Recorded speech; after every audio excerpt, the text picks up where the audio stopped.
और आप संघर्ष भारत न्यूज देख रहे हैं। अभी हम जदयू के प्रखंड कार्यालय में है। हमारे माननीय विधायक दामोदर रावत जी बाबा साहेब को जन्मदिन पर माला अर्पित को लेकर जदयू कार्यालय पहुंचे हैं। तमाम कार्यकर्ताओं के साथ बाबा साहेब को माला अर्पित किए हैं और बाबा साहेब को जो कर गुजारे हैं, जो दलितों के लिए किए हैं, उनके याद किए हैं। आज चलते हैं विधायक जी से जानेंगे बाबा साहेब के बारे में क्या कुछ विचार रखते हैं। अपने कार्यालय में जन्मदिन मनाया। बाबा साहेब भीमराव अंबेडकर जी की 134वीं जयंती के अवसर पर जनता दल यू के प्रखंड अध्यक्ष श्री राकेश दास जी के नेतृत्व में हम लोग आज उनकी जयंती मना रहे हैं।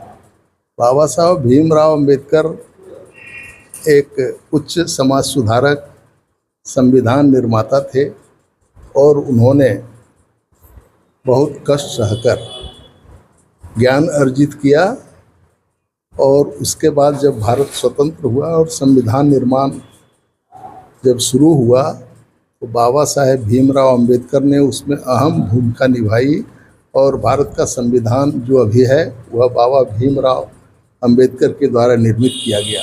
तो ऐसे महापुरुष की जयंती मनाना हम लोगों का फ़र्ज होता है और बाबा साहेब भीमराव अंबेडकर जी ने अपने जीवन में जो काम किए हैं, उनका जो व्यक्तित्व रहा, जो कृतित्व रहा, उनसे हम साथियों को शिक्षा लेना चाहिए और उनको अपने जीवन में उतार कर उन्हें सच्ची श्रद्धांजलि हम लोग दे सकते हैं। इसलिए आज हम लोगों ने उनकी जयंती के अवसर पर उपस्थित होकर यहाँ सब मिलकर उनकी जयंती मनाई।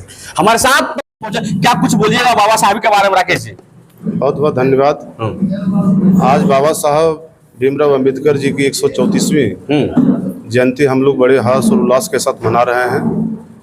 हम लोग के दल के प्रखंड कार्यालय में हम लोग सैकड़ों साथियों के साथ मना रहे हैं। और बाबा साहब भीमराव अंबेडकर बहुत ही उच्च विचार के लोग थे। उन्होंने अपने जीवन काल में भारत के शोषित, वंचित, दलित, दबे कुचले लोगों के लिए उन्होंने बहुत बड़ा काम किया है, संविधान लिखे हैं और वो आज के समय में हम लोग उन्हें याद कर रहे हैं। और जनता दल यू के बैनर तले अपने प्रखंड कार्यालय में बाबा साहब की जयंती हम लोग हर्ष उल्लास के साथ मना रहे हैं। और मैं उम्मीद करता हूं कि जितने भी साथी हैं यहाँ पहुँचे हैं, सभी लोग बाबा साहब के विचार को अपने अंतर आत्मा में पिरोने का काम करेंगे और हम लोग उनके दिशा निर्देश पर चलने का काम करेंगे। चलिए, धन्यवाद। बाकी आपका राय विचार क्या है कमेंट में जरूर